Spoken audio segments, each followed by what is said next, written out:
नमस्कार। कहते हैं एक बार जिसने राजनीति में कदम रख दिया फिर उसके वारे न्यारे हैं।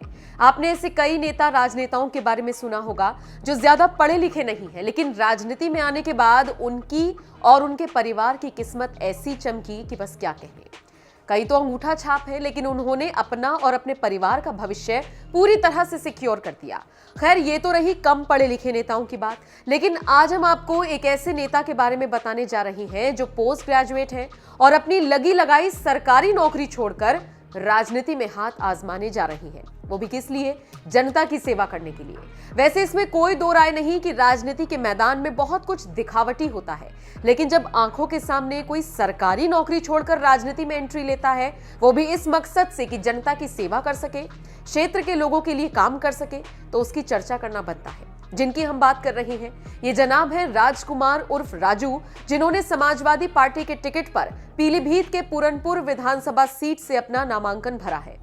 हाल ही में राजकुमार राजू ने सपा मुखिया अखिलेश यादव से मुलाकात कर उनका आशीर्वाद लिया ताकि वो जीत का परचम लहरा सके। राजनीति से परे राजू के बारे में कहा जाता है कि वो हमेशा से ही दलितों और पिछड़ों की मदद करते रहे हैं। ऐसे में सपा का हिस्सा बन राजू निश्चित तौर पर पार्टी को फायदा पहुंचाने का काम कर सकते हैं।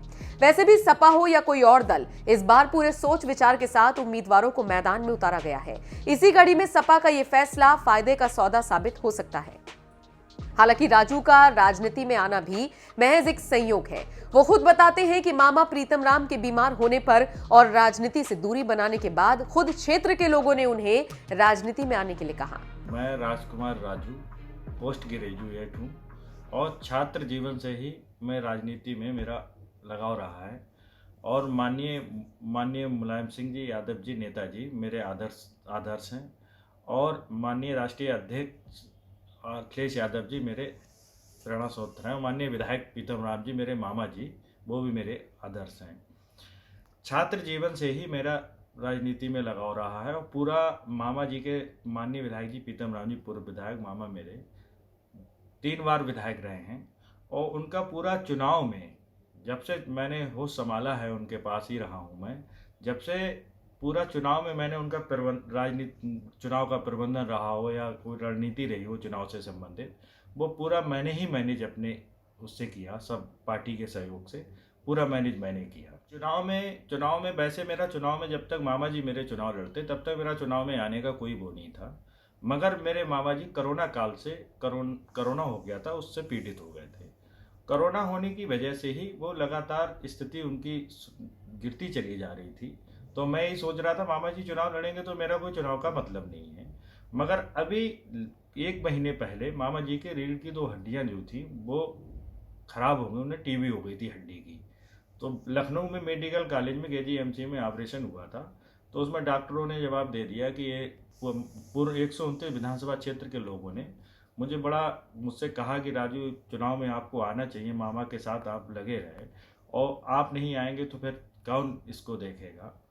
तो बहुत लोगों ने मुझे प्रयास किया, तो फिर क्षेत्र के लोगों ने आपको क्यों प्रयास किया, क्यों आपने ऐसा क्या किया था जो आपके क्षेत्र के लोगों ने इसलिए किया था कि शुरू से ही मामा जी के मैं साथ रहा। मैनेजमेंट चुनाव का पूरा मैं ही देखता था, प्रबंधन पूरा मैं देखता था उसका। और अभी 2016 में हमारी भाभी जो थी सपा सरकार में ही, जब माननीय राष्ट्रीय अध्यक्ष जी के आशीर्वाद से जिला पंचायत का चुनाव हुआ था, वो चुनाव भी पूरा मेरे द्वारा ही मैनेज किया गया था और पार्टी के उस हिसाब से।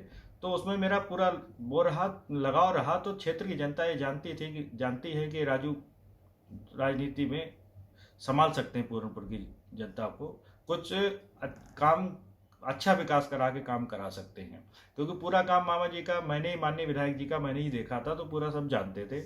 उसी में 2017 के बाद में जब सरकार चेंज हुई थी तो बीजेपी अविश्वास प्रस्ताव लेके आई थी जिला पंचायत अध्यक्ष आरती महेंद्र मेरी भाभी के खिलाफ।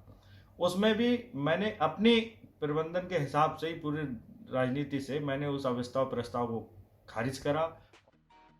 इतना ही नहीं, उन पर इतना प्यार बरसाया गया कि राजू को लगा कि शायद उनको इस प्यार के बदले लोगों की सेवा में उतर जाना चाहिए। कहते हैं कुछ अच्छा होने से पहले बहुत कुछ बुरा होकर गुजरता है। शायद यही वजह है कि जैसे ही राजकुमार राजू के चुनाव लड़ने की बात आई और जनता से उनको समर्थन मिलना शुरू हुआ, वैसे ही उनके घर में फूट डलवाने वाले आ गए, जिन पर कटाक्ष करते हुए राजकुमार ने कहा कि ऐसे लोग अपने मंसूबों में कभी कामयाब नहीं होंगे। हमारा पूरा परिवार एक है और एक ही रहेगा। बहरहाल सपा के पाले में आए राजकुमार राजू ने जिस तरह से अपनी सरकारी नौकरी छोड़ दी और जनता की सेवा का दम भरा है, उससे आपको क्या लगता है? क्या सपा को फायदा होगा? कमेंट करके अपनी राय हमें जरूर दें।